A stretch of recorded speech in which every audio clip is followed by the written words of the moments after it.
Hello, ഏവർക്കും smart P C ഓൺലൈനിലേക്ക് സ്വാഗതം.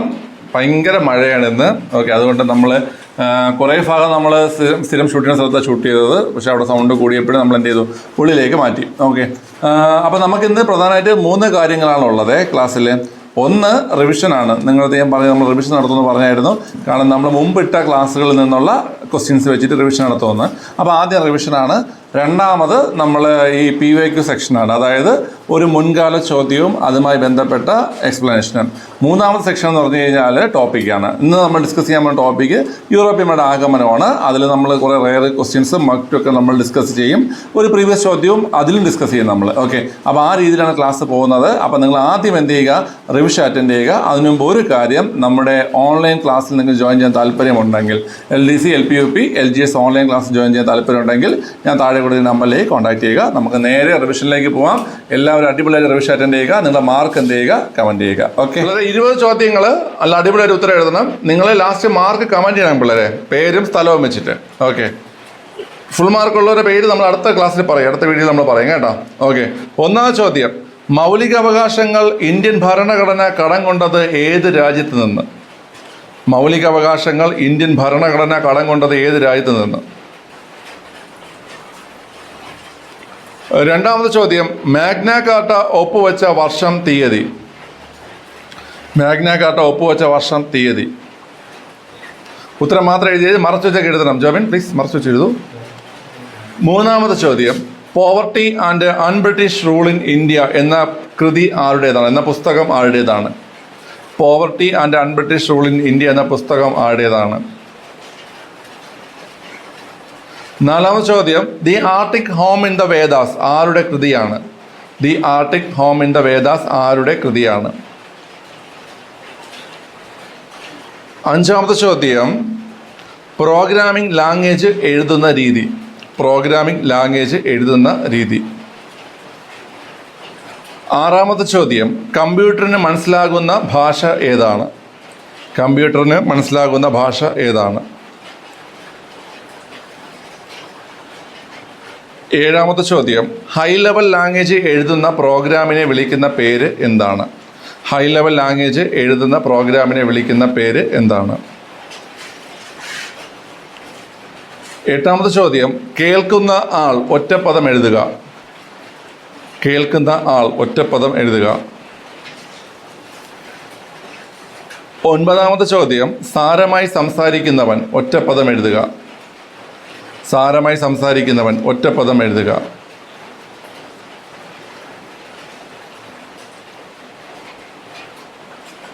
പത്താമത്തെ ചോദ്യം, ആർട്ടിക്കിൾ 72 എന്തിനെക്കുറിച്ച് പരാമർശിക്കുന്നു? ആർട്ടിക്കിൾ 72 എന്തിനെക്കുറിച്ച് പരാമർശിക്കുന്നു? ഇന്ത്യൻ കോൺസ്റ്റിറ്റ്യൂഷൻ ആർട്ടിക്കിൾ 72 എന്തിനെക്കുറിച്ച് പരാമർശിക്കുന്നു? 11ാമത്തെ ചോദ്യം, മണ്ണിനെക്കുറിച്ചുള്ള പഠനം. മണ്ണിനെക്കുറിച്ചുള്ള പഠനം.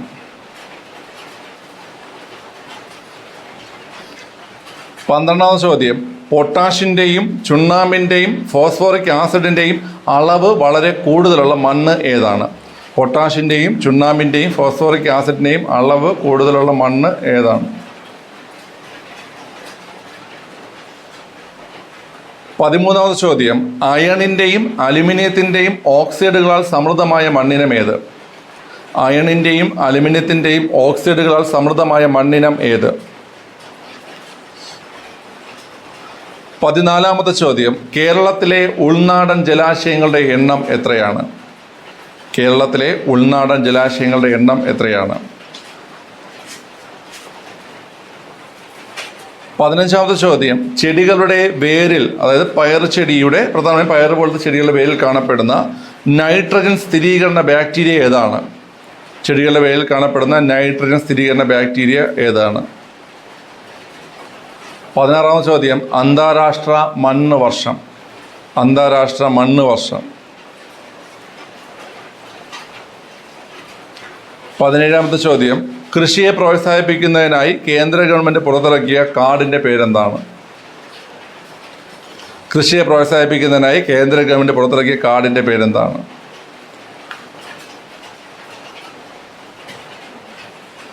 18ാമത്തെ ചോദ്യം, ഷോണി മിത്ര പുരസ്കാരം നൽകുന്നത് ആർക്കാണ്? ഷോണി മിത്ര പുരസ്കാരം നൽകുന്നത് ആർക്കാണ്?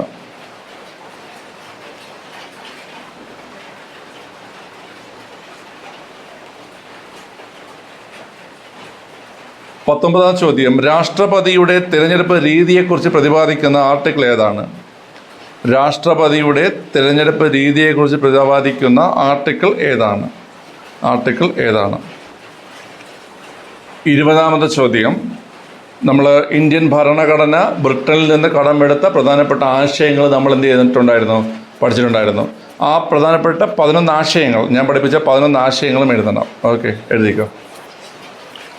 ശരി, ഇന്ത്യൻ ഭരണഘടന ബ്രിട്ടനിൽ നിന്ന് കടമെടുത്ത ആശയങ്ങൾ. ഓക്കെ, നിങ്ങളും എഴുതിക്കോണേ. വീഡിയോ പൗസ് ചെയ്തിട്ട് സുമിനെ വീഡിയോ പൗസ് ചെയ്യാം. അത്ര വലിയ ഉത്തരമല്ലേ ഇത്? പിള്ളേരെ, നമുക്ക് ഉത്തരങ്ങൾ നോക്കാം. ഇവിടെ അതുലിൻ്റെ പേപ്പർ അക്ഷയ് കൊടുത്ത് വിഷ്ണുവിൻ്റെ പേപ്പർ ജോബിന് കൊടുത്തോ? ഓക്കെ, അങ്ങനെ ഇവിടെ കൊടുത്തല്ലോ. ശരി, ഞാൻ ചോദ്യം ചോദിക്കുന്നതാണ് ഉത്തരം പറയേണ്ടത്. മൗലിക അവകാശങ്ങൾ ഇന്ത്യൻ ഭരണഘടന കടം കൊണ്ടത് ഏത് രാജ്യത്തു നിന്നാണ്? USA എന്നാണ്. അക്ഷയ്, മാഗ്ന കാർട്ട ഒപ്പുവെച്ച വർഷം എന്ന് പറയും. 1215 June 15. 1215 June 15. Poverty and un-British rule in India എന്ന പുസ്തകം ആരുടേതാണ്? Dadabhai Naoroji. The Arctic home in the Vedas ആരുടെ കൃതിയാണ്? ബാലഗംഗാധര തിലക്. പ്രോഗ്രാമിംഗ് ലാംഗ്വേജ് എഴുതുന്ന രീതി? വിഷ്ണുവിൽ എഴുതുന്ന ക്ലാസ്സിൽ. ഓക്കെ, സിൻടാക്സ് എന്നാണ് കേട്ടോ. സിൻടാക്സ് എന്നാണ് പേര്. കമ്പ്യൂട്ടറിന് മനസ്സിലാകുന്ന ഭാഷ? Atul? Machine language. High level language എഴുതുന്ന പ്രോഗ്രാമിനെ വിളിക്കുന്ന പേര്? ഇവിടെ എഴുതിയായിരുന്നോ? അവിടെ സോഴ്സ് കോഡാണ് ആൻസർ. സോഴ്സ് കോഡ് കേട്ടോ. ഹൈ ലെവൽ ലാംഗ്വേജ് എഴുതുന്ന പ്രോഗ്രാമിനെ വിളിക്കുന്ന പേരാണ് സോഴ്സ് കോഡ്. ഓക്കെ, ശരി. അടുത്ത് കേൾക്കുന്ന ആൾ? ശ്രോതാവ്. സാരമായി സംസാരിക്കുന്നവൻ? വാഗാമി അല്ല, വാഗ്മി. വാഗ്മിയാണ് ആൻസർ. വാഗ്മി. അവിടെ അക്ഷയ്, ആർട്ടിക്കിൾ 72 എന്താടാ പറയുന്നേ? ആർട്ടിക്കിൾ 72 എഴുതിയില്ല? അവിടെ 72 രാഷ്ട്രപതിയുടെ പൊതുമാപ്പ് അധികാരം. മണ്ണിനെ കുറിച്ചുള്ള പഠനം ജോബിൻ? പെഡോളജി. പൊട്ടാഷിൻ്റെയും ചുണ്ണാമ്പിൻ്റെയും ഫോസ്ഫോറിക് ആസിഡിൻ്റെയും അളവ് വളരെ കൂടുതലുള്ള മണ്ണ്? എക്കൽ മണ്ണ്. അലുമിനിയത്തിൻ്റെയും അയണിൻ്റെയും ഓക്സിഡുകൾ സമൃദ്ധമായ മണ്ണ് ഏതാ? ലാറ്ററൈറ്റ് അല്ലെങ്കിൽ ചെങ്കൽ മണ്ണ്. കേരളത്തിലെ ഉൾനാടൻ ജലാശയങ്ങൾ 7 ചെടികളുടെ വേരിൽ കാണപ്പെടുന്ന നൈട്രജൻ സ്ഥിരീകരണ ബാക്ടീരിയ ഏതാ? Rhizobium bacteria. അന്താരാഷ്ട്ര മണ്ണ് വർഷം ഏതാ? 2015. ഓക്കെ. കൃഷിയെ പ്രോത്സാഹിപ്പിക്കുന്നതിനായി കേന്ദ്ര ഗവൺമെന്റ് പുറത്തിറക്കിയ കാർഡ് ഏതാ? Soil health card. ഷോണി മിത്ര പുരസ്കാരം നൽകുന്ന ആർക്കാണ്? മികച്ച മണ്ണ് സംരക്ഷക കർഷകന്. ഓക്കെ. രാഷ്ട്രപതിയെ തിരഞ്ഞെടുക്കുന്ന അല്ലെങ്കിൽ ആ രീതിയെക്കുറിച്ച് പറഞ്ഞ ആർട്ടിക്കിൾ ഏതാ? 55. ഓക്കെ. ഇവിടെ ബ്രിട്ടനിൽ നിന്ന് കടമെടുത്തിട്ടുള്ള 11 ആശയങ്ങൾ പറ. Indian constitution. CAG, ഗവർണർ പഠിപ്പിച്ചു പോകണ്ടായിരുന്നു. സ്പീക്കർ, ഗുരുത്തരവാദിത്വം, പിന്നെ ദ്വിമണ്ഡല സഭ, പിന്നെ തിരഞ്ഞെടുപ്പ്, പിന്നെ പ്രഥമ പൗരന്റെ നാമമാത്രമായ അധികാരം, പിന്നെ റിട്ട്, നിയമവാഴ്ച, പാർലമെന്ററി സിസ്റ്റം, ക്യാബിനറ്റ് സിസ്റ്റം, ഏക പൗരത്വം. ഇത് നമ്മൾ പഠിച്ചതാണ്. ആ വീഡിയോ കാണാത്തിൽ കണ്ട് പഠിക്കുക. ഓക്കെ, ശരി. അപ്പോൾ എത്രയായിരുന്നു നമ്മുടെ റിവിഷൻ? ഓരോരുത്തർ മാർക്ക് എത്രയാണെന്ന് നോക്കാം. മാർക്ക് എഴുതി കുറേ അങ്ങോട്ടും ഇങ്ങോട്ടും എഴുതിക്കോടും. ഓക്കെ, നെഗറ്റീവ് നോക്കണ്ട. എത്ര ശരിയാന്ന് നോക്കിയത് ഓപ്ഷനില്ലാത്ത പരീക്ഷയിൽ. നിങ്ങളും എത്ര മാർക്കാണെന്ന് കമൻറ്റ് ചെയ്തേട്ടാ പിള്ളേരെ. നെഗറ്റീവ് ഒന്നും നോക്കണ്ട. കൊടുത്താ മോനെ. ശരി, ജോബിന് എത്ര? 19. നീ എല്ലാ ക്ലാസ്സിലും ഉണ്ടായിരുന്നില്ലേ? സോഴ്സ് കോഡ് ഇവിടെ 12. നീ എത്ര ക്ലാസ് ഉണ്ടായിരുന്നു? 2 1. ഓക്കെ. നിനക്ക് 16. ശിവൻ കുഞ്ഞാണ്, തുറക്കക്കാരനാണ് കേട്ടോ. അതുകൊണ്ട് നിന്നെ ഇന്നത്തേക്ക് വിട്ടിരിക്കുന്നു. നാളെ പൊക്കും. 19. നീ ഫുൾ ഉണ്ടായിരുന്നില്ലേ? വൈ ഹേ പ്രഭു രാമ. എടാ പഠിക്കണം കേട്ടാ പിള്ളേരെ. അപ്പം നിങ്ങൾ എത്ര പേർക്ക് ഫുൾ മാർക്ക് ഉണ്ട്? ഇവന്മാർക്ക് ആർക്കും ഫുൾ മാർക്കില്ല വേട്ടാളിയന്മാർ കേട്ടാ. ശരി, ഒരുത്ത മുങ്ങിയിരിപ്പുണ്ട്. ഇപ്പം വീഡിയോയിൽ കാണാൻ പറ്റും. റിവിഷന് പഠിക്കാതെ വന്ന് വെളിയിൽ മുങ്ങിയിരിക്കുന്നിടത്തുണ്ട്. വീഡിയോയിൽ കണ്ടാൽ നിങ്ങൾ ആരാണെന്ന്. ശരി, ഓക്കെ. അപ്പം നമുക്ക് നേരെ ക്ലാസ്സുകളിലേക്ക് പോവാം. നല്ലപോലെ നോട്ട് ചെയ്ത് പഠിച്ചോണേ പിള്ളേരെ. ഓക്കെ. ഇടയ്ക്ക് കുറച്ച് മഴയുടെ ശബ്ദമുണ്ട്. പക്ഷെ നിങ്ങൾക്ക് ക്ലാസ്സിന് ബുദ്ധിമുട്ടൊന്നും ഉണ്ടാവത്തില്ല. നിങ്ങൾക്ക് നല്ലപോലെ മനസ്സിലാവും. ഓക്കെ. പിന്നെ ടെലിഗ്രാം ചാനൽ നോട്ട് ഉണ്ടാവും. എഴുതി പഠിച്ചോണേ. ഓക്കെ, ശരി. നേരെ ക്ലാസ്സിലേക്ക് പോവാം. എടാ, നമുക്കപ്പോൾ ഇന്ന് നമ്മൾ ചെയ്യാൻ പോകണമെന്ന് വെച്ചാൽ ആദ്യം നമ്മളൊരു പ്രീവിയസ് ചോദ്യം 1-2 പ്രീവിയസ് ചോദ്യം നമ്മളെടുത്ത് ചെയ്യും. പിന്നെ നമ്മളൊരു ടോപ്പിക് ആരംഭിക്കും. ആ ടോപ്പിക് ആരംഭിച്ച് വെച്ച് കഴിഞ്ഞാൽ അതിലെ പ്രധാനപ്പെട്ട ഭാഗങ്ങൾ നമ്മൾ ഈ വീഡിയോയിൽ ഇന്ന് തീർക്കാൻ പറ്റുമെങ്കിൽ തീർക്കും, ഇനി ബോറോ ടോപ്പിക്കാണെങ്കിൽ നമ്മൾ കുറേശ്ശെ ഓരോ വീഡിയോയിലേക്കും പോകുന്നത്, മനസ്സിലായില്ലേ? പക്ഷെ നിങ്ങൾ കൃത്യമായി നോട്ട് എഴുതി എന്ത് ചെയ്യണം, പഠിക്കണം. ഓക്കെ, ഇവർക്ക് നോട്ട് നമ്മൾ കൊടുക്കുന്നുണ്ട് കേട്ടോ, അവർ നോട്ട് എഴുതി പഠിക്കുന്നുണ്ട്. ടെലഗ്രാം ചാനൽ ജോയിൻ ചെയ്യാൻ നിങ്ങൾക്ക് കിട്ടും നോട്ട്, നമ്മൾ എഴുതുന്ന നോട്ട് തന്നെ നിങ്ങൾക്ക് കിട്ടും കേട്ടോ. ടെലഗ്രാം ചാനൽ ജോയിൻ ചെയ്യാത്ത ആൾക്കാർ ഡിസ്ക്രിപ്ഷനിൽ ടെലഗ്രാം ചാനൽ ലിങ്ക് ഉണ്ട്, അത് ജോയിൻ ചെയ്താൽ മതി. ഓക്കെ, നിങ്ങൾക്ക് നോട്ട് കിട്ടും. ക്ലിയർ ആണല്ലോ? അല്ലാതെ നോട്ട് കിട്ടാൻ ബുദ്ധിമുട്ടുള്ള ആൾക്കാർ പഠിപ്പിക്കുന്ന കൂടുതൽ എഴുതി തന്നെ പോകണം. ഓക്കെ, ശരി. അപ്പോൾ ഇന്ന് നമ്മൾ ആദ്യം ഡിസ്കസ് ചെയ്യാൻ പോകുന്ന ഒരു ചോദ്യം, ഇതും പ്രീവിയസ് ചോദ്യമാണ്. ഓക്കെ, ഇത് ചോദ്യം ഇതാണേ. ചോദ്യം: കോർബറ്റ് നാഷണൽ പാർക്കിൽ, കോർബറ്റ് ദേശീയ പാർക്കിൽ പ്രധാനമായും ഏത് ജീവിയുടെ സംരക്ഷണമാണ് ലക്ഷ്യമിട്ടിട്ടുള്ളതാണ് ചോദ്യം. നമുക്കറിയാം ജിം കോർബറ്റ്, ഉത്തരാഖണ്ഡിലെ ജിം കോർബറ്റ്. ഇന്ത്യയിലെ ആദ്യത്തെ നാഷണൽ പാർക്കാണ് ഏത്? Jim Corbett. Ramganga national park എന്നറിയപ്പെടുന്നു. അതിൻ്റെ പഴയ പേരെന്താ? Hailey national park. നമ്മൾ നാഷണൽ പാർക്കിൽ പഠിക്കുന്ന സമയത്ത് നമ്മളത് പഠിക്കും. ഇപ്പം നമ്മൾ പഠിക്കാൻ പോകുന്നത് പ്രധാനപ്പെട്ട സംരക്ഷിത ജീവികളെ കുറിച്ചാണ് കേട്ടോ. ഓക്കെ, ശരി. അപ്പോൾ ആ ജിം കോർബറ്റ് നാഷണൽ പാർക്കിലെ പ്രധാന സംരക്ഷണ ജീവിയാണ് ചോദ്യം. ഓപ്ഷൻസിൽ കടുവയുണ്ട്, മാനുണ്ട്, സിംഹമുണ്ട്, വരയാടുണ്ട്. ഏതാണ് ആൻസർ? കടുവയാണ് ആൻസർ. ഓക്കെ, അപ്പോൾ ജിം കോർബറ്റ് നാഷണൽ പാർക്കിലെ പ്രധാന സംരക്ഷണ മൃഗം ഏതാണ്? കടുവ. ലഡാക്കിലെ ഹെമിസ് നാഷണൽ പാർക്കിലെ, ലഡാക്കിലാണ് Hemis national park. Hemis national പാർക്കിലെ പ്രധാന സംരക്ഷണ മൃഗം ഏതാ? ഹിമപ്പുലി. ലഡാക്കിലെ ഹെമിസ് നാഷണൽ പാർക്കിലെ പ്രധാന സംരക്ഷണ മൃഗം ഏതാണ്? ഹിമപ്പുലി. നീ എന്തർത്ഥത്തിൽ മാൻ പറഞ്ഞത്? പുലിയാകുമ്പോൾ മാനും കാണുമല്ലേ? പുലിക്ക് എന്തെങ്കിലും വേണ്ടേ? അപ്പോൾ മാനുണ്ടെന്ന് വിചാരിച്ചു. പക്ഷേ ചോദ്യം ഏതാണ്? ആൻസർ ഏതാണ്? ഹിമപ്പുലിയാണ്, ഹിമപ്പുലി. ഓക്കെ, അടുത്തത് മാനിൻ്റെ ചോദ്യം വരുന്നുണ്ട്. കാശ്മീരി മാനുകളുടെ ഏക സംരക്ഷിത പ്രദേശമായ ഡച്ചിങ്കാം ദേശീയോദ്യാനം സ്ഥിതി ചെയ്യുന്നത് എവിടെ? ഡച്ചിങ്കാം. ജമ്മു കാശ്മീർ. എവിടെയാണ് പിള്ളേരെ? ജമ്മു കാശ്മീരാണ് കേട്ടോ. എന്താണ് ജമ്മു? അപ്പൊ ലഡാക്കിലെ ഹെമിസ് ഹിമപ്പുലി, ജമ്മു കാശ്മീരിലെ ഡച്ചിങ്കാം ഏത് മാൻ? കലമാൻ, പുള്ളിമാൻ, കാശ്മീരി മാൻ. ഓപ്ഷൻ കലമാൻ, പുള്ളിമാൻ, കാശ്മീരി മാൻ. കാശ്മീരി മാൻ, റൈറ്റ് ആൻസർ. ഓക്കെ, ശരി. അപ്പൊ ജമ്മു കാശ്മീരിലെ ഡച്ചിങ്കാം നാഷണൽ പാർക്കിൽ സംരക്ഷിക്കുന്നത് എന്താ പറയടാ? കാശ്മീരി മാൻ. എന്താണ് കാശ്മീരി മാൻ? പുള്ളിമാനല്ല നീ ആദ്യം പറഞ്ഞത്. കാശ്മീരി. ഓക്കെ, അടുത്ത് ബംഗാൾ കടുവകളുടെ ആവാസ കേന്ദ്രം എന്ന നിലയിൽ പ്രസിദ്ധമായ ദേശീയോദ്യാനം ഏതാണ്? അത് മനാസ് ദേശീയോദ്യാനം. മനാസിലുണ്ട്, സുന്ദർബൻസിലുണ്ട്, പിന്നെ എവിടെയുണ്ട്? ജിം കോർബറ്റിലുണ്ട്. മനസ്സിലായില്ലേ? ജിം കോർബറ്റിൽ എന്ത് തന്നെയാണ്?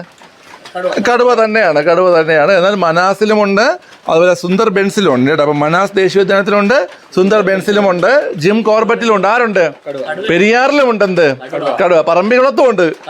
ഈ പെരിയാറും പറമ്പിക്കുളമൊക്കെ ഏത് സംസ്ഥാനത്താണ്? കേരളത്തിൽ. എന്താണ് പെരിയാറും പറമ്പിക്കുളമൊക്കെ?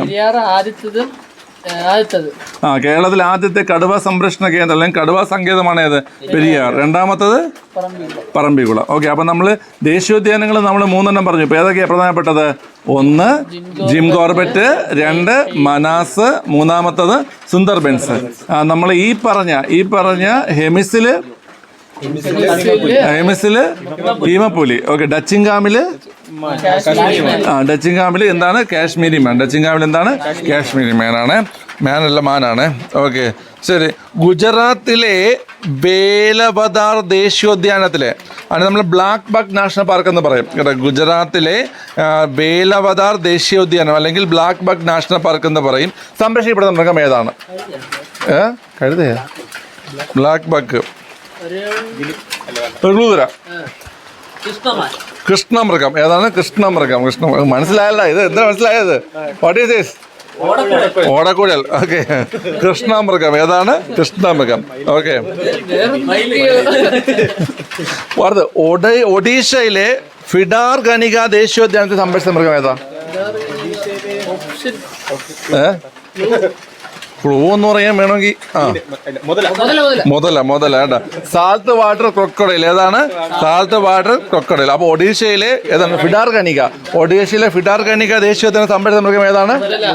ഏത് മുതല? ഉപ്പുജല മുതല. ഏതാണ്? ഉപ്പുജല മുതല. സാൾട്ട് വാട്ടർ ക്രൊക്കഡൈൽ എന്ന് വെച്ചാൽ ഉപ്പുജല മുതല. ഓക്കെ, എടാ ഈ ചീങ്കണ്ണി ഇംഗ്ലീഷ് എന്താ പറയുന്നത്? മുതലാണ് ക്രൊക്കഡൈൽ. ചീങ്കണ്ണി അലിഗേറ്റർ. അറിയാം. അലിഗേറ്റർ മീനാണ്. അലിഗേറ്റർ ഗാർ. അങ്ങനെ അലങ്കാര മത്സ്യമുണ്ട്. ഇല്ലേ അങ്ങനെ അലങ്കാര മത്സ്യമില്ലേ? നമ്മുടെ ഭാര്യ അലങ്കാര മത്സ്യത്തിലൊക്കെ ഒത്തിരി താല്പര്യമുള്ള ആളാണ്. ഇന്ന് പുതിയൊരു ഓഫറല്ല, പുതിയൊരു റിക്വസ്റ്റ് വെച്ചിട്ടുണ്ട്. പഗ്ഗിന് വേണത്, പഗ് ഓട പോലെ വരെ വേണോ? ഓക്കെ. ഡൈ മാനേജർ എവിടെന്നെങ്കിലും രണ്ട് പഗ്ഗിനെ ഒപ്പിച്ചാടേ. പഗ്ഗിന് വളർത്തുന്നത് ആരെയും ഉണ്ടെങ്കിൽ ഓഫറായിട്ട് തരാൻ താല്പര്യം ഉണ്ടെങ്കിൽ കമൻറ്റ് ചെയ്യുക. Okay okay.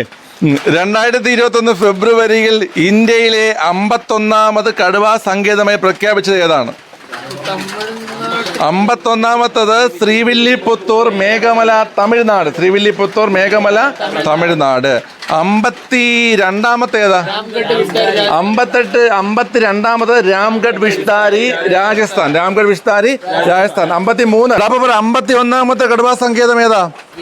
ശ്രീവില്ലിപുത്തൂർ മേഘമല, തമിഴ്നാട്. ശ്രീവില്ലിപുത്തൂർ മേഘമല, തമിഴ്നാട്. 52 രാംഗഡ് വിഷ്താരി, രാജസ്ഥാൻ. 52 രാംഗഡ് വിഷ്താരി, രാജസ്ഥാൻ. രാംഗഡ് വിഷ്താരി, രാജസ്ഥാൻ. 53 റാണിപൂർ, ഉത്തർപ്രദേശ്. റാണിപൂർ, ഉത്തർപ്രദേശ്. 53 ഏതാണ്? റാണിപൂർ, ഉത്തർപ്രദേശ്. 54 ഏതാ? Veerangana Durgavati tiger reserve, Madhya Pradesh. 51 Srivilliputhur Meghamalai, Tamil Nadu. 52 Ramgarh Vishdhari, Rajasthan. 53 Ranipur, Uttar Pradesh. 54 Veerangana Durgavati tiger reserve, Madhya Pradesh. ഇപ്പോൾ ഇമ്പോർട്ടൻ്റ് പഠിച്ചോണം കേട്ടോ. ഓക്കെ. അടുത്ത് 2022 ഓഗസ്റ്റിൽ ആന സങ്കേതമായി പ്രഖ്യാപിക്കപ്പെട്ട തമിഴ്നാട്ടിലെ പ്രദേശം ഏതാണ്? അഗസ്ത്യമലയാണ്. ഏതാണ് പിള്ളേരെ? അഗസ്ത്യമലയാണ്. ഓക്കെ. അപ്പോൾ നമുക്കറിയാം അഗസ്ത്യമല കേരള തമിഴ്നാട് ബോർഡറുകളിലായിട്ട് സ്ഥിതി ചെയ്യുന്നതാണ്. ഏത്? അഗസ്ത്യമല. അപ്പോൾ 2022 ഓഗസ്റ്റിൽ എന്തായി പ്രഖ്യാപിച്ചു? ആന സങ്കേതമായി പ്രഖ്യാപിച്ചു. സഖ്യന്റെ മകൾ എന്നറിയപ്പെടുന്ന ആരെയാണ്? സഖ്യന്റെ മകൾ എന്നറിയപ്പെടുന്ന സഖ്യ പർവ്വതം. സഖ്യന്റെ മകൾ എന്നറിയപ്പെടുന്ന ആനയാണ്. ആന. ആസിഫ് അലി സ്ക്വാഡ് കയ്യിൽ മുനയും ആനയാണ്. ഓക്കെ, ആനയാണ് കേട്ടാ. ഓക്കെ. സഖ്യന്റെ മകൾ എന്നറിയപ്പെടുന്ന ആരെയാണ്? സഖ്യന്റെ മകൾ എന്നറിയപ്പോൾ അഗസ്ത്യ മുനിയെന്ന്, പിന്നെ അപ്പോഴാണ് സഖ്യ പർവ്വതം. എന്താടാ? എന്തിന്? ഓക്കെ. അടുത്ത ചോദ്യമാണേ. 2020 ജനുവരിയിൽ കേന്ദ്ര സർക്കാർ പരിസ്ഥിതി ദുർബല മേഖലയെ പ്രഖ്യാപിച്ച കേരളത്തിലെ ദേശീയോദ്യാനം ഏതാണ്? 2020 ജനുവരിയിൽ കേന്ദ്ര സർക്കാർ പരിസ്ഥിതി ദുർബല മേഖലയായി പ്രഖ്യാപിച്ച മതികെട്ടൻ ചോലയാണ്. ഏതാണ് പിള്ളേരെ? മതികെട്ടൻ ചോലയാണ്. മതികെട്ടൻ ചോല. ഓക്കെ, ശരി.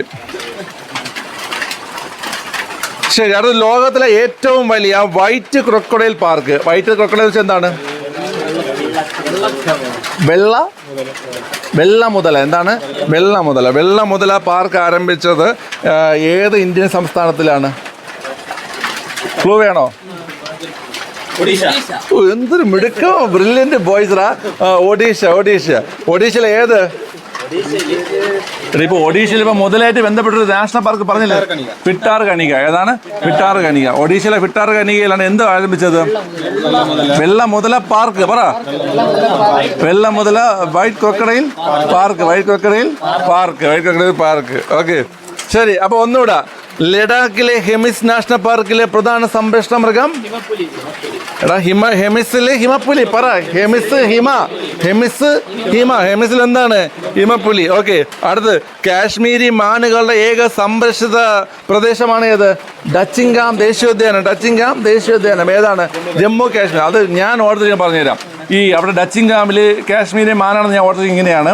ഇപ്പം നമ്മൾ ഈ അനിമൽ പ്ലാനറ്റ് അല്ലെങ്കിൽ അനിമൽ കിങ്ഡം പ്രോഗ്രാമൊക്കെ നമ്മൾ കാണാറുണ്ട് അല്ലേ? അപ്പോൾ അത് കാണുന്ന സമയത്ത് ഈ മാനിനെയൊക്കെ സിംഹം എന്ത് ചെയ്യും? സിംഹവും കടുവയും പുലിയൊക്കെ ക്രൂരമായി ഇങ്ങനെ എന്ത് ചെയ്യും? വേട്ടാടുന്നത് കാണിക്കും. അപ്പം നമുക്ക് എന്ത് ചെയ്യും? ടച്ചാവും. മനസ്സിലായ? മാനിനെ കൊടുത്ത ആൾക്കും നമുക്ക് എന്ത് ചെയ്യാറുണ്ട്? ടച്ചാവാറുണ്ട്. കാട്ടിൽ ടച്ചാവും. അത് ഒരു പെയിൻ ഫീൽ ചെയ്യാറുണ്ട് അല്ലേ? ടച്ചാവാറുണ്ട്. അങ്ങനെ ഞാൻ ഓർത്ത് ചെയ്യുന്നത്. അപ്പം ടച്ച് അല്ലെങ്കിൽ ടച്ച് എവിടാ? കാശ്മീരി മാൻ. കാശ്മീരി എന്താടാ? അങ്ങനെ ഓർത്ത് വയ്ക്കുക. സിംഹം അവന്റെ മനസ്സിൽ ക്രൂരത ആയതുകൊണ്ട് അവൻ അങ്ങനെ ഓർത്തു. ഞാൻ ഇത് ലോല ഹൃദയനാണ് ഇവൻ പറഞ്ഞത്.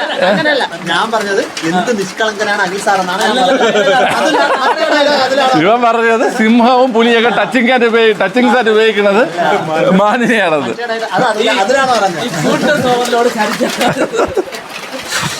ഓക്കെ പറ. ഗുജറാത്തിലെ വേലവദാർ ദേശീയോദ്യാനത്തിലെ ബ്ലാക്ക് ബക്ക് നാഷണൽ പാർക്കിലെ സംരക്ഷിക്കപ്പെടുന്ന മൃഗം ഏതാ? കൃഷ്ണമൃഗ. ഈ കൃഷ്ണമൃഗത്തിനെ വേട്ടയാടിയിട്ടാണ് ആരകത്ത് പോയത്? സൽമാൻ ഖാൻ അകത്ത് പോയത്. എല്ലാം അറിയുന്നുണ്ട്. ഓക്കെ, നിങ്ങൾ സിനിമാ മേഖലയാണല്ലേ? ഓക്കെ ഓക്കെ, ശരി. ഒഡീഷയിലെ ഭിട്ടാർകനിക ദേശീയോദ്യാനത്തിലെ സംരക്ഷിത മൃഗം ഏതാ? മുതല. ഏത് മുതല? വൈറ്റ് സാൾട്ട് വാട്ടർ മുതല. ഏതാണ്? സാൾട്ട് വാട്ടർ മുതല. ഈ വൈറ്റ് ക്രോക്കഡൈൽ പാർക്ക് ആരംഭിച്ചതാണ് ഇവിടെ? ഭിട്ടാർകനിക, ഒഡീഷ. ഓക്കെ, ക്ലിയർ ആണല്ലോ. ഇനി 51ാമത്തെ കടുവാ സങ്കേതം ഏതാ? Srivilliputhur, Meghamalai, Tamil Nadu. Okay, 52 Ramgarh Vishdhari, Rajasthan. 53 Ranipur, Uttar Pradesh. 54 Veerangana Durgavati tiger reserve, Madhya Pradesh. Okay, ഇത്രയാണ് പഠിച്ചത്. ക്ലിയർ ആണല്ലോ? ശരി. അപ്പോൾ കടുവ സംരക്ഷിച്ച് നമ്മൾ പറഞ്ഞു. എവിടെയൊക്കെയുണ്ട്? ഇന്ത്യയിൽ പ്രധാനമായും കടുവയെ സംരക്ഷിക്കുന്ന 3 നാഷണൽ പാർക്കുകൾ. ഒന്ന് മനാസ്, പിന്നെ സുന്ദർബൻസ്. ഏതാണ്? സുന്ദർബൻസ് അല്ലെങ്കിൽ സുന്ദർവനം. പിന്നെ ഏതാണ്? Jim Corbett. ഇവിടെ 3 സംരക്ഷിക്കുന്ന എന്താണ്? കടുവകളാണ്. ഇത്രയും മനസ്സിലായല്ലോ? ഓക്കെ, അപ്പോൾ നമുക്കിനി അടുത്ത ടോപ്പിക് ക്ലാസ്സിലേക്കാണ് പോവേണ്ടത്. അതിനു മുമ്പ് എന്ത് ചെയ്യണം? ഒന്ന് ചോദ്യമൊക്കെ ചോദിക്കണം. ഓക്കെ, നിങ്ങൾ തന്നെ ചോദ്യം ചോദിക്കാൻ പോകുന്നത്. സുമിനിയ പൗസ്. ലഡാക്കിലെ ഹെമിസിൽ എന്താടാ? ഹിമപ്പുലി. ഓക്കെ, ഡച്ചിങ്ഹാമിൽ എന്താടാ? ഈ ഡച്ചിങ്ഹാം എവിടെയാണ്? ജമ്മു കാശ്മീരും. ഓക്കെ, കടുവകളെ സംരക്ഷിക്കുന്ന എവിടെയൊക്കെ ഉണ്ട്? സുന്ദർബൻസ്, ഹെമിസ്. ഒന്നുണ്ട്. നമുക്ക് എല്ലാവർക്കും ഉണ്ട് ആ സാധനം. മനാസ്. എനിക്ക് ഇത്തിരി കൂടുതലാണ്. ഓക്കെ.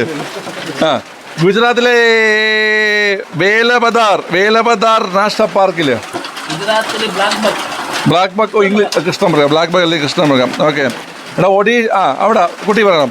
ഒഡീഷയിലെ ഭിട്ടാർകനിക ദേശീയോദ്യാനത്തിൽ സോൾട്ട് വാട്ടർ ക്രൊക്കഡൈൽ. ഓക്കെ, 51ാമത്തെ കടുവാ സങ്കേതം. സുയം പറ. ശ്രീവല്ലിപുത്തൂർ, മേഘമല, തമിഴ്നാട്. 52 രാംഗഡ് വിസ്താരി, രാജസ്ഥാൻ. 53 റാണിപൂർ, ഉത്തർപ്രദേശ്. 54 വീരാങ്കന ദുർഗാവതി, മധ്യപ്രദേശ്. കേട്ടോ? ഓക്കെ, 2022 ഓഗസ്റ്റിൽ ആനസങ്കേതമായി പ്രഖ്യാപിച്ചത് എവിടെയാ? അഗസ്ത്യമല, തമിഴ്നാട്. സഖ്യന്റെ മകൻ എന്നറിയപ്പെടുന്ന ആരെയാ? ആന. ഓക്കെ, ശരി. കേരളത്തിലെ 2 കടുവാ സങ്കേതങ്ങളുടെ പേര് പറയൂ കുട്ടി. പെരിയാറും പറമ്പിക്കുളം. പെരിയാറ്, പറമ്പിക്കുളം. 2021 ജനുവരിയിലെ കേന്ദ്ര സർക്കാർ പരിസ്ഥിതി ദുർബല മേഖലയെ പ്രഖ്യാപിച്ച കേരളത്തിലെ സ്ഥലം ഏതാ? മതികെട്ടാൻ ചോലയാണ്. ലോകത്തിലെ ഏറ്റവും വലിയ വൈറ്റ് ക്രോക്കഡൈൽ പാർക്ക് എവിടെയാണ്? ഒഡീഷയിലെ എന്തിനാ കനിയല്ല, ഭിട്ടാർകനിക,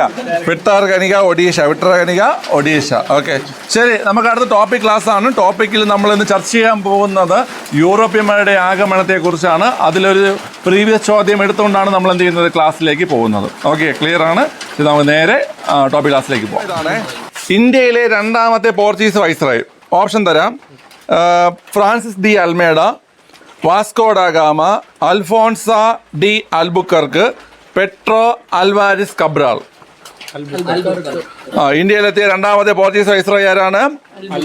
അൽബുക്കർക്കാണ് 2ാമത്തെ പോർച്ചുഗീസ് വൈസ്രോയി. ഈ ചോദ്യം വന്നിരിക്കുന്ന ഏത് ഭാഗത്തുനിന്നാ?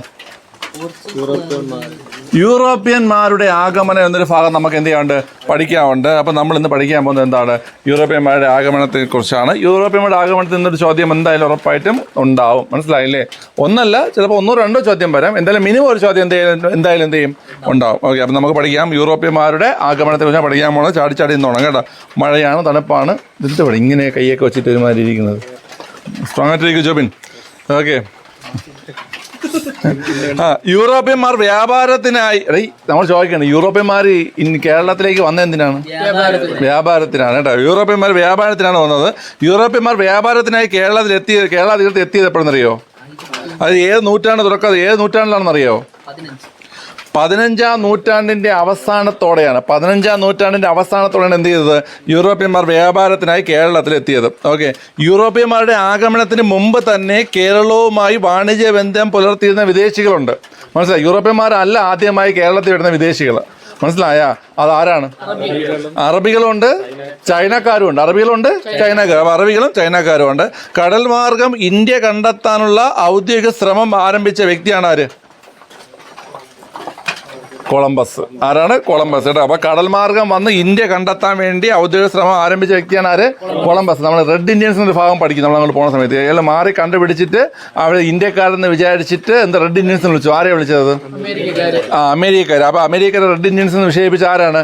കൊളംബസ് ആണ്. കാരണം അദ്ദേഹം വിചാരിച്ചത് ഇന്ത്യക്കാരെന്നാണ് വിചാരിച്ചത്. മനസ്സിലായി? നമ്മൾ പഠിക്കും അങ്ങോട്ട് പോകുന്ന സമയത്ത്. അപ്പോൾ ഇവിടെ ചോദ്യം പറയുന്നത് കടൽ മാർഗം ഇന്ത്യ കണ്ടെത്താനുള്ള ഔദ്യോഗിക ശ്രമം ആരംഭിച്ച വ്യക്തിയാണ് ആര്? കൊളംബസ്. ഇന്ത്യയിൽ നിന്നും ആദ്യം തിരികെ പോയ ഡച്ച് വന്ന ഒരു ഓർഡർ അറിയോ?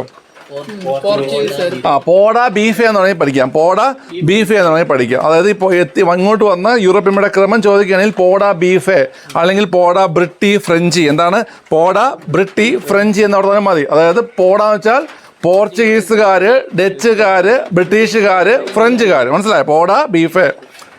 കേരളത്തിലെത്തി യൂറോപ്യന്മാരുടെ ക്രമം ചോദിച്ചാൽ എന്താണ് കോഡ്? പോഡ ബീഫെ. പോർച്ചുഗീസുകാര്, ഡച്ചുകാര്, ബ്രിട്ടീഷുകാര്, ഫ്രഞ്ചുകാര്. ക്ലിയർ ആണല്ലോ? ഓക്കെ. എന്നാൽ ഇന്ത്യയിൽ നിന്ന് ആദ്യം തിരികെ പോയ വിദേശികൾ ആരാ? ഡച്ചുകാരാണ്. ഇന്ത്യയിൽ നിന്ന് ആദ്യം തിരികെ പോയ വിദേശികൾ ആരാണ്? ഡച്ചുകാരാണ്. യൂറോപ്യന്മാർക്ക് ഇന്ത്യയിലേക്ക് പുതിയ കടൽ മാർഗം കണ്ടുപിടിക്കേണ്ടി വന്നതിന് കാരണം എന്താണ്? അതന്നെയാണ് യൂറോപ്യന്മാർക്ക് ഇന്ത്യയിലേക്ക് പുതിയ കടൽമാർഗം കണ്ടുപിടിക്കുന്നതിന് കാരണമായി വന്നത് 1453 ഓട്ടോമൻ തുർക്കികൾ കോൺസ്റ്റാന്റിനോപ്പിൾ പിടിച്ചെടുത്തത് കാരണം. മനസ്സിലായോ എന്താണ് പിള്ളേരെ? 1453 ആര്? ഓട്ടോമൻ തുർക്കികൾ. ഏത് തുർക്കികൾ? ഓട്ടോമൻ തുർക്കികൾ എന്ത് പിടിച്ചെടുത്തു? കോൺസ്റ്റാന്റിനോപ്പിൾ പിടിച്ചെടുത്തത് മൂലം. ക്ലിയർ ആണല്ലോ? ഇതൊക്കെ സിമ്പിളായിട്ടുള്ള കാര്യമാണ്. വിളിപ്പേരുകൾ. പറങ്കികൾ എന്നറിയപ്പെടുന്ന ആരെയാണ്? പറങ്കികൾ പോർച്ചുഗീസുകാരാണ് കേട്ടോ. പരന്ത്രീസുകാരാരാണ്? പരന്ത്രീസുകാര് ഫ്രഞ്ചുകാരാണ്. എന്താണ്? പരന്ത്രീസുകാര് ഫ്രഞ്ചുകാരാണ്. ഓക്കെ. ലന്തക്കാര് ഡച്ചുകാർ. ലന്തക്കാർ എന്താണ്? ഡച്ചുകാർ. ലന്തക്കാര് ഡച്ചുകാരാണ്. ഡാനിഷുകാരാരാ? Danish Denmark. രണ്ട് ഡച്ചാടാ. Danish Denmark. വെള്ളക്കാര് ബ്രിട്ടീഷുകാർ. അപ്പൊ പറങ്കികള് പോർച്ചുഗീസുകാര്. പരന്ത്രീസുകാർ ആരാണ്? ഫ്രഞ്ചുകാർ. ലന്തക്കാർ ഡച്ചുകാർ. ഓക്കെ. ഡാനിഷുകാർ ഡെൻമാർക്കാര്. അടുത്ത വെള്ളക്കാര് ബ്രിട്ടീഷുകാർ. ഓക്കെ. അപ്പൊ ഇത്രയും പഠിച്ചല്ലോ. യൂറോപ്യന്മാർ വന്നത് എന്തിനു വേണ്ടിയിട്ടാണ്? വ്യാപാരത്തിന് വേണ്ടിയിട്ട്. കേരളത്തിൽ എത്തിയത് 7 നൂറ്റാണ്ട് അവസാനത്തോടെ?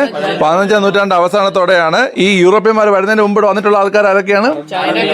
ചൈനക്കാരും അറബികളുമാണ്. കടൽ മാർഗം ഇന്ത്യ കണ്ടെത്താനുള്ള ഔദ്യോഗിക ശ്രമം ആരംഭിച്ച വ്യക്തിയാണ് കൊളംബസ്. ഇന്ത്യയിൽ നിന്ന് ആദ്യം തിരികെ പോയ വിദേശികൾ ആരാ? വന്ന ക്രമം എന്ന് പറഞ്ഞേ. പോർച്ചുഗീസുകാര്, ഡച്ചുകാര്, ബ്രിട്ടീഷുകാര്, ഫ്രഞ്ചുകാർ. ഓക്കെ. യൂറോപ്യന്മാർക്ക് ഇന്ത്യയിലേക്ക് പുതിയ കടൽ മാർഗം കണ്ടുപിടിക്കേണ്ടി വന്നതിന് കാരണം എന്താ? 1453 ഓട്ടോമൻ തുർക്കികൾ കോൺസ്റ്റാന്റിനോപ്പിൾ പിടിച്ചെടുത്തത് മൂലം. ക്ലിയർ ആണല്ലോ? ശരി. വിളിപ്പേര് പറങ്കികൾ പോർച്ചുഗീസ്. പരന്ത്രീസുകാർ എന്താണ്? ഫ്രഞ്ചുകാർ. ഓക്കെ. ലന്തക്കാർ ഡച്ചുകാർ. ഡാനിഷുകാർ ഡെൻമാർക്കുകാർ. വെള്ളക്കാർ ബ്രിട്ടീഷുകാർ. ഓക്കെ. നമുക്ക് ഇതിൽ ആദ്യം പഠിക്കേണ്ട ആരെ കുറിച്ചാണ്? പോർച്ചുഗീസ്. അതിന് ചോദിക്കട്ടെ, യൂറോപ്യന്മാർ എത്തിയത് എന്തിനു വേണ്ടിയിട്ടാണ്? വ്യാപാരത്തിന്. ഓക്കെ. ഏത് നൂറ്റാണ്ട് അവസാനത്തോടെ? 15-ാം നൂറ്റാണ്ട് അവസാനത്തോടെ. ഓക്കെ. അതിനു മുമ്പ് ആരെങ്കിലും വന്നിട്ടുണ്ടോ? ആരൊക്കെ? ഇന്ത്യയിലെത്തിയ ആദ്യ വിദേശികൾ ആരാ? അറബികൾ. ഓക്കെ. അറബികളും ചൈനക്കാർ. ഇന്ത്യയിലെത്തിയ ആദ്യ വിദേശികൾ എന്ന് ചോദിച്ചാൽ അതിന്റെ ആൻസർ ആരാണ്? അറബികളാണ്. ആദ്യ യൂറോപ്യന്മാരെന്ന് ചോദിച്ചാൽ പോർച്ചുഗീസ്. ചോദ്യം ശ്രദ്ധിച്ചോളാം കേട്ടോ. ആദ്യ വിദേശികൾ അറബിക്കാർ. സോറി, അറബികൾ. ഓക്കെ.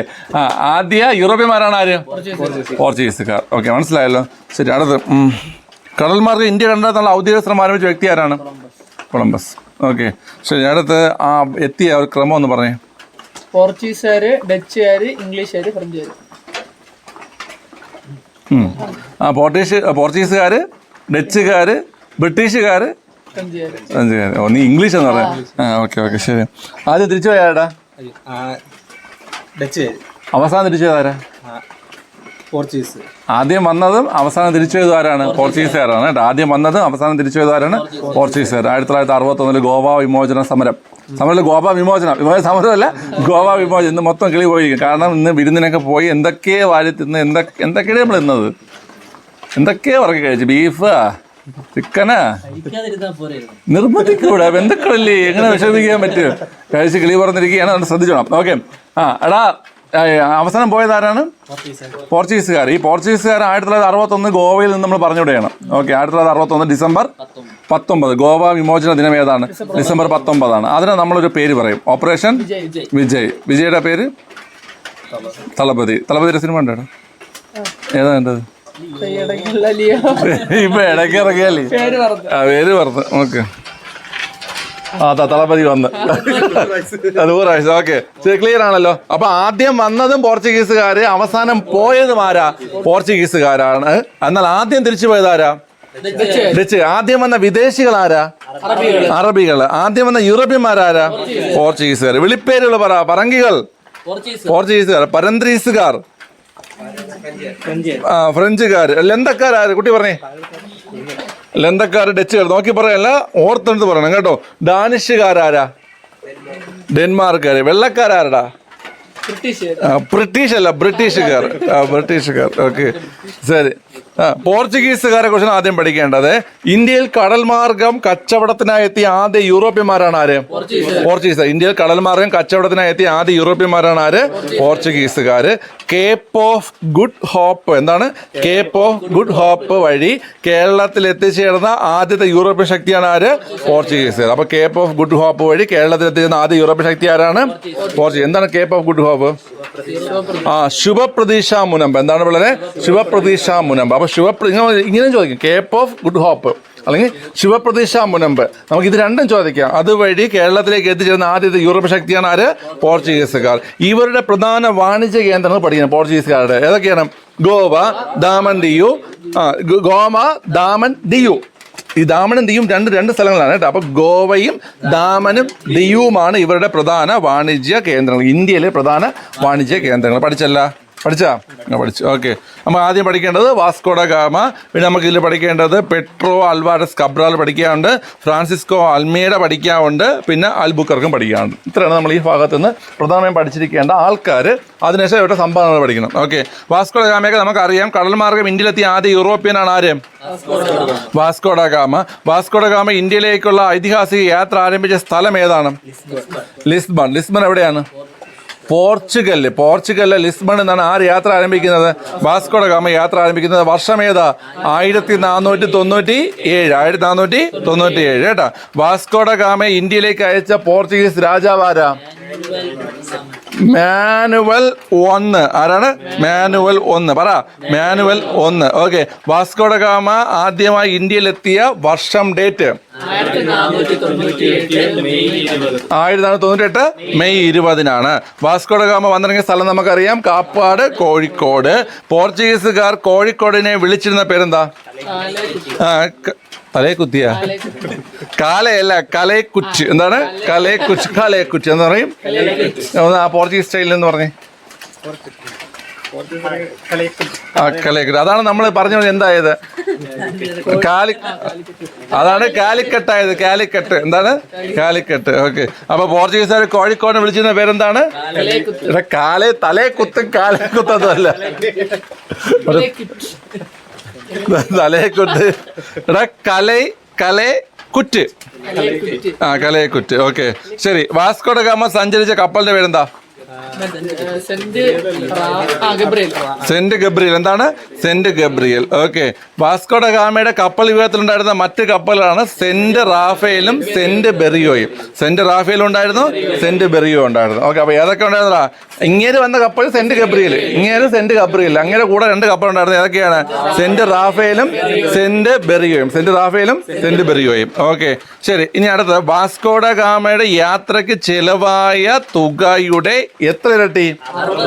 60 ഇരട്ടി. വാസ്കോഡ ഗാമയുടെ യാത്രയ്ക്ക് ചിലവായ തുകയുടെ 60 ഇരട്ടിയോളം ലാഭമാണ് ഇന്ത്യയിൽ നാര് കൊണ്ടുപോയത്? വാസ്കോഡ ഗാമ കൊണ്ടുപോയത്. കള്ളപ്പന്നി. ഓക്കെ. മാനുവൽ രാജാവ് ഗാമയ്ക്ക് തന്നെ ഇവരൊക്കെ നമ്മളിപ്പോൾ വലിയ ചരിത്ര പ്രശ്നം നമ്മൾ പഠിക്കേണ്ട ഗതികേട് വന്നു. മനസ്സിലായില്ലേ? നമ്മുടെയൊക്കെ എന്തുമാത്രം സ്വത്തും സംഭാവന കൊണ്ടുവന്ന് നോക്കണം. മനസ്സിലായില്ലേ? ഓക്കെ. ഇത് ഇയാൾക്ക് എതിരെയാണ് മറ്റേ ഉറുമി സിനിമയിൽ കാണിച്ചിരിക്കുന്നത്. മാനുവൽ രാജാവ് ഗാമയ്ക്ക്. നമ്മളെ ഏറ്റവും വലിയ നമ്മുടെ ദുരന്തം എന്നറിയാമോ? എന്താണ്? നമ്മൾ മറ്റൊരാൾക്ക് അടിമപ്പെട്ട് കഴിയുന്നതാണ്. മനസ്സിലായോ? മറ്റൊരാളുടെ അടിമയായി ജീവിക്കേണ്ടി വരുന്നത് തന്നെയാണ് എന്ത് നമ്മൾ ഏറ്റവും 1498 ഇവർ വന്നത് മുതൽ, അതായത് ഈ യൂറോപ്പിൽ വന്നത് മുതൽ 1947 നമുക്ക് സ്വാതന്ത്ര്യം കിട്ടുന്നവരെ നമ്മൾ വേറെ ഏതോ ശക്തികളുടെ അല്ലെങ്കിൽ വേറെ നമ്മളായിട്ട് ഇന്ത്യയായിട്ട് ഒരു ബന്ധമില്ലാത്ത കുറേ ആൾക്കാരുടെ അടിമകളെ പോലെ നമ്മൾ ജീവിച്ചത്. മനസ്സിലായില്ലേ? ഇപ്പോഴും നമുക്ക് സ്വാതന്ത്ര്യം കിട്ടിയിട്ടുണ്ടോ? ഇപ്പോഴും സ്വാതന്ത്ര്യം വെച്ചിട്ടില്ല. ഈ ഭിന്നിപ്പിച്ച് ഭരിക്കുക എന്നൊരു നയം ബ്രിട്ടീഷുകാരോട് ഉണ്ടാക്കിയിട്ടല്ലേ പോയത്. ഇപ്പോഴും നമുക്കിടയിൽ വർഗീയതയില്ലേ?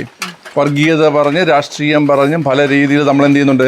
ഭിന്നിച്ച് നിൽക്കുന്നുണ്ട്. ഓക്കെ, അതുകൊണ്ട് എവരെയൊന്നും ഒരിക്കലും നമ്മളൊരു നല്ല മനുഷ്യർ കണ്ട് പഠിക്കേണ്ട ആവശ്യമില്ല.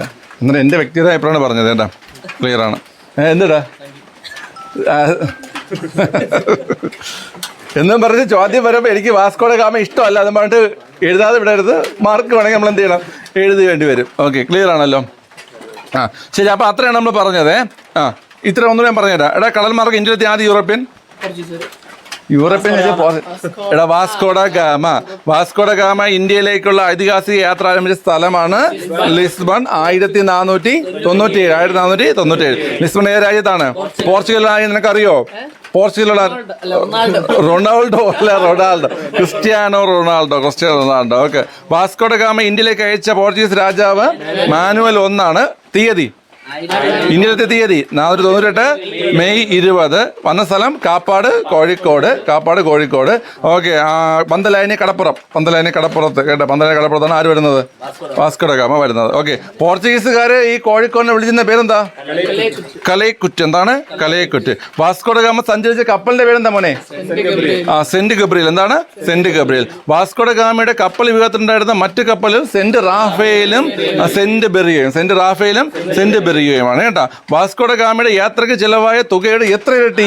60 ഇരട്ടിയോളം ലാഭമാണ് ഇന്ത്യയിൽ നിന്ന് കൊണ്ടുപോയ വിഭവങ്ങൾ വഴി വിറ്റഴിക്ക് വഴി എന്ത് ചെയ്തത്? വാസ്കോഡ ഗാമയ്ക്ക് ലഭിച്ചത്. ഓക്കെ, മാനുവൽ രാജാവ് ഗാമയ്ക്ക് എന്ത് പദവി നൽകി? ഡോം. എന്താണ്? ഡോം. ഡോണല്ല, ഡോം. ഡോണല്ല, ഡോം. ഡോം എന്ന് വെച്ചാൽ എന്താണ്? ഡോം. ഇപ്പം മറ്റേ റീൽസ് അറിയില്ല. ഹേ പ്രഭു, ഹേ പ്രഭു ഹരിരാവ്. ഡോം എന്ന് വെച്ചാൽ പ്രഭുവാണ്. എന്താണ്? പ്രഭു.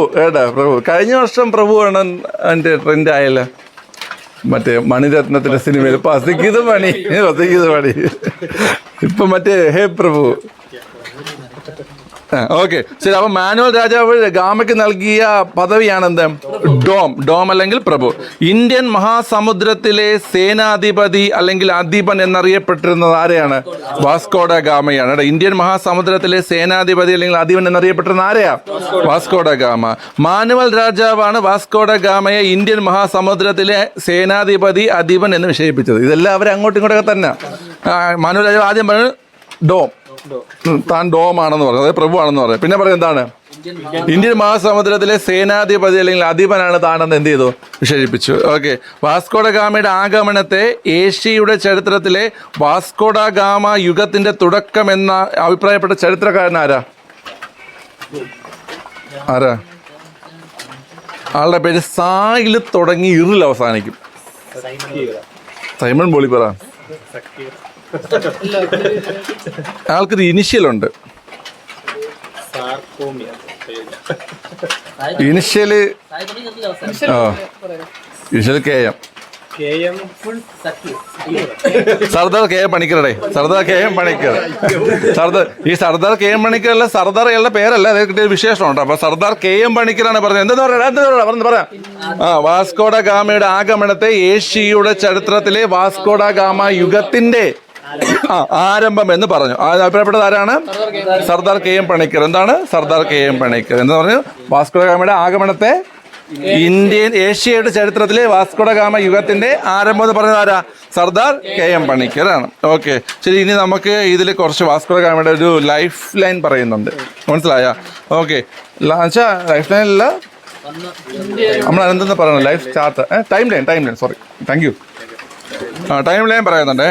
1498 മെയ് 20 ആര് വന്നു? ഗാമ ഇന്ത്യയിൽ ആദ്യമായി വന്നു. 1499 ഗാമ എന്ത് ചെയ്തു?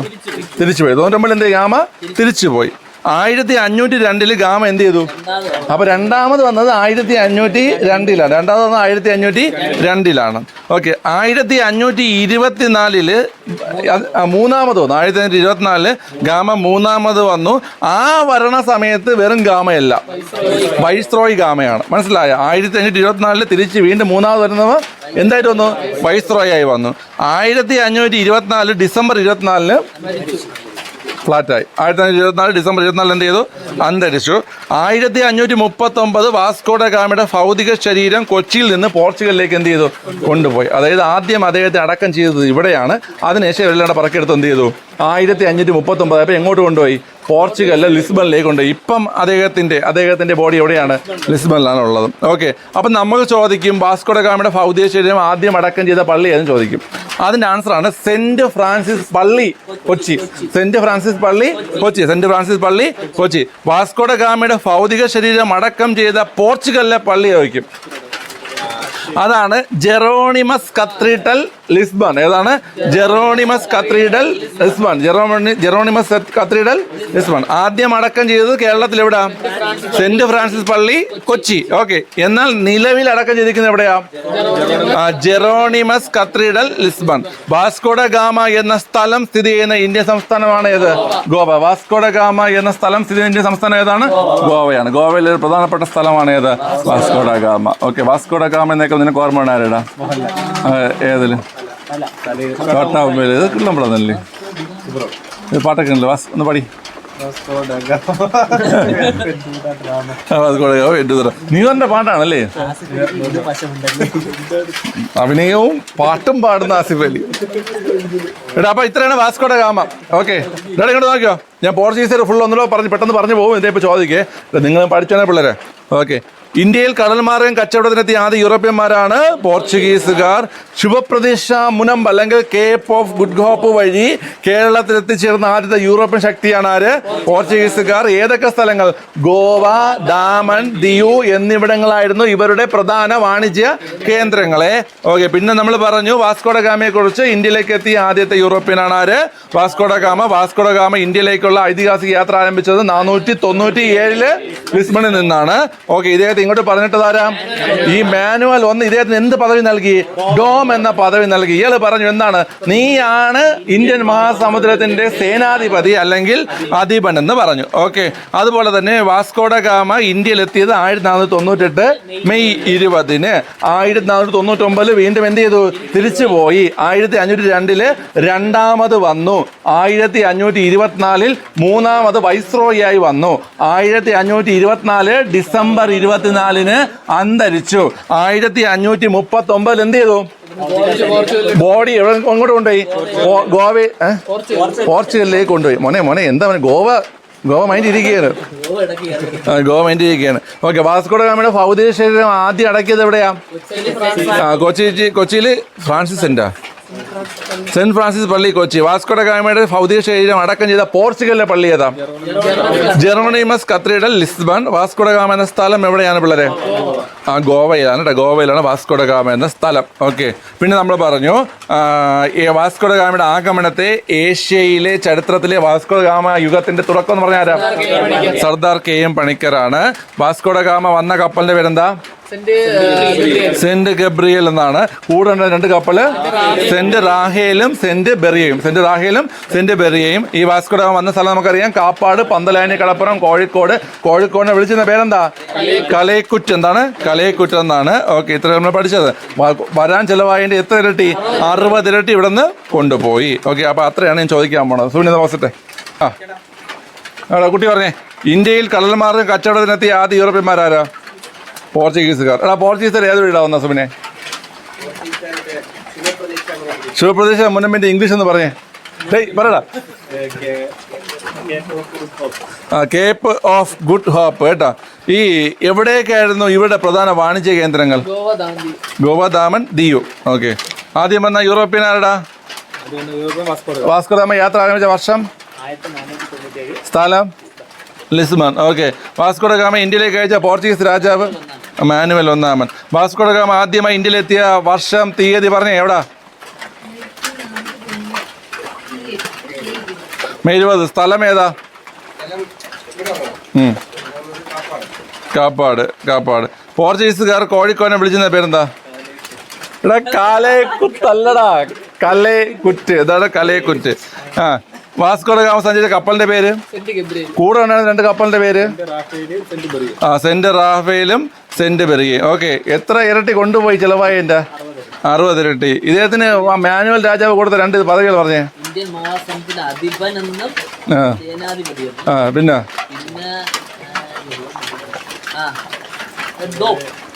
ഡോ എന്ന് വിളിച്ചാ? പ്രഭു എന്ന് വിളിച്ചാ? ഡോം എന്ന പദവി അല്ലെങ്കിൽ പ്രഭു എന്ന പദവി നൽകി. എടാ, വാസ്കോഡ ഗാമയുടെ ആഗമനത്തെ ഏഷ്യൻ ചരിത്രത്തിലെ വാസ്കോഡ ഗാമ യുഗത്തിന്റെ തുടക്കം എന്ന് പറഞ്ഞ ആരാ? സദാ K M Panicker. Okay, time line പറ സുബിനെ. വാസ്കോഡ ഗാമ ടൈം ലൈൻ വന്ന് 99 തിരിച്ചുപോയി. അതിന് രണ്ടാമതായി വന്ന് മൂന്നാമത് വയസ്സായി വന്ന് 524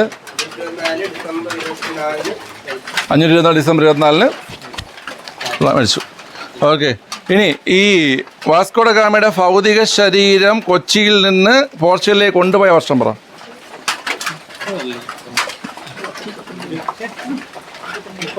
1539. വാസ്കോഡ ഗാമയുടെ ഭൗതിക ശരീരം ആദ്യം അടക്കം ചെയ്ത പള്ളി ഏതാ മോനെ? സെന്റ് ഫ്രാൻസിസ് പള്ളി. ഓക്കെ, എവിടെയാ? കൊച്ചി. ഓക്കെ, വാസ്കോഡ ഗാമയുടെ ഭൗതിക ശരീരം അടക്കം ചെയ്ത പോർച്ചുഗലിലെ പള്ളി ഏതാ? ജെറോണിമസ് കത്തീഡ്രൽ ലിസ്ബൺ ആണ്. വാസ്കോഡ ഗാമ എന്ന സ്ഥലം സ്ഥിതി ചെയ്യുന്ന ഇന്ത്യൻ സംസ്ഥാനം ഏതാണ്? ഗോവയാണ്. ഗോവ. ഓക്കെ, ശരി. സുബിനെ പോസ്റ്റ്. ശരി, അപ്പോഴേ ഇപ്പം സമയം നല്ല വൈകിയിരിക്കുകയാണ്, അതുപോലെ മഴയുണ്ട്. ഓക്കെ, അപ്പോൾ ഇന്ന് നമ്മൾ പഠിച്ചത് ആദ്യം സംരക്ഷിത ജീവികളുമായി ബന്ധപ്പെട്ട ഒരു ചോദ്യം പഠിച്ചു. പിന്നെ നമ്മൾ എന്ത് ചെയ്തു? ടോപ്പിക്ക് നമ്മൾ ഏതാ പോയേ? യൂറോപ്യന്മാരുടെ ആഗമനം പോയി. ഓക്കെ, അപ്പം നമ്മൾ 4 ടോപ്പിക്ക് ഭാഗത്ത് നമ്മൾ ഡിസ്കസ് ചെയ്യാൻ പോകുന്നത് യൂറോപ്യന്മാരുടെ ആഗമനത്തിൻ്റെ ബാക്കിയാണ്. നമുക്കിനി അൽമേഡയും അൽബുക്കർക്കൊക്കെ പഠിക്കാറുണ്ട്, മനസ്സിലായോ? അപ്പോൾ അതൊക്കെയാണ് നമ്മൾ നാളെ പഠിക്കാൻ പോകുന്നത്. അതുപോലെ തന്നെ ഈ ഒരു ഭാഗവും എന്ത് ചെയ്യും? ഓക്കെ, ശരി.